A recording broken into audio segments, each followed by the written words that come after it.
In this video, I am going to explain my thinking about selling my Twitter shares and buying something else. So you'll see that I've bought two lumps or tranches of Twitter shares. The first was on the 12th of July 2017. I bought 130 shares for $22, and that stood me 2438 in euros. Then I came back in July 2020. I bought a further 125 shares at $33. Obviously at this stage they're showing me a nice profit, but I go in and buy some more, and that cost me 3690. So the shares that I currently hold, 255 shares, cost me or stand me, including the fee etc. to the gyro, around about 6,128. So if we go on today then to see what the value of the shares is, let's just have a look at that now. So the shares closed yesterday. Today is the 16th of November 2021. The shares closed yesterday at 53 cents US dollars. And if we come down here, you'll see my position of 255 shares are now worth 13,525, and you'll recall that they stand me 6,128. Now the 13,525 is going to have to be converted back to euros, but according to this I have an unrealized profit of 5,755 on my original investment of 6128. But I am not 100% whether that is only for the year 2021 or not, because obviously 6,128 euros is what I spent.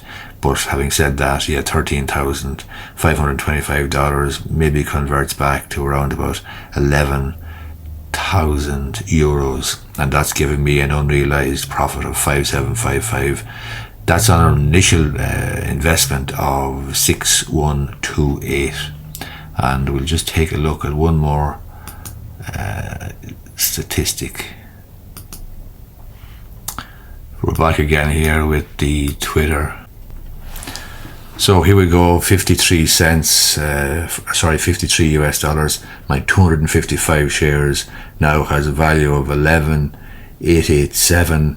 I originally spent, as you know, 6,000 or there, about 6,128. So I have an unrealized profit of 5,754, and there's a small currency profit loss. Bottom line is I have an unrealized profit of 93%. So it is my intention to sell those shares and buy something else with them. Now I have identified a couple of other shares that I am going to buy. I'm kind of switching my attentions to shares in the UK, and have been doing for the last 12 months or so, since the whole, maybe even longer, 18 months, since the whole Brexit and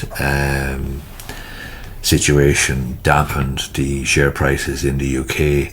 And I've opened another portfolio rather, with Davy Stockbrokers, and it is going quite well, going very well in fact, and I'm going to sort of focus my energies or my attentions rather probably on UK shares. That's not to say that I'm not going to hold on to United States shares that I hold. For example, the best share that I have actually is Alphabet, which is Google, and then I have Amazon as well, and I have Twitter and I have Snapchat. They're all good, but I'm going to focus my attention, I think, on UK shares, because I'm able to do more analysis, as it were, of the companies involved. And I actually come across companies from time to time, perhaps carrying out redundancies and that sort of thing, which gives me an insight, quite frankly, into the company and what way they're operating and so on. It gives me a bit of information about how a company might be approaching. But that's why I'm selling Twitter. I'm selling Twitter probably because I can buy something else, not because of the profit, not because of the price I bought at, although that's very nice. It is a nice profit. I mean, I've practically doubled my initial investment, but I'm going to probably cash it in and replace it with some UK shares that I've identified. I'll probably make another video about the share or shares. There's 2 shares, in fact, one in particular though that I've identified which I want to invest in, and that's really why I'm cashing this and want to replace this. And I'm going to start a sort of policy of going through my portfolio of shares fairly closely on a regular basis. I used to just buy them and hold them. Now I want to go through them more closely, and I want to try and tweak and replace certain shares with what I consider to be better shares, but they must be better shares, and that is the only basis on which I will be replacing them or selling them. In order to replace them with better shares, it doesn't make any sense to be guided by the price that I bought at, or the price, whether the price is up or down. What makes sense is that I might be able to get a better share, what I consider to be a better share, and I may take my profit or I may incur a loss, but that's the way it is. If you find this video useful, I'd appreciate if you gave it the thumbs up down below. And if you're interested in more videos about buying and selling shares and that type of thing, let me know in the comments below. I probably will make a video about the share or shares that I am going to buy to replace my Twitter shares, and I'll give an explanation as to why and so on.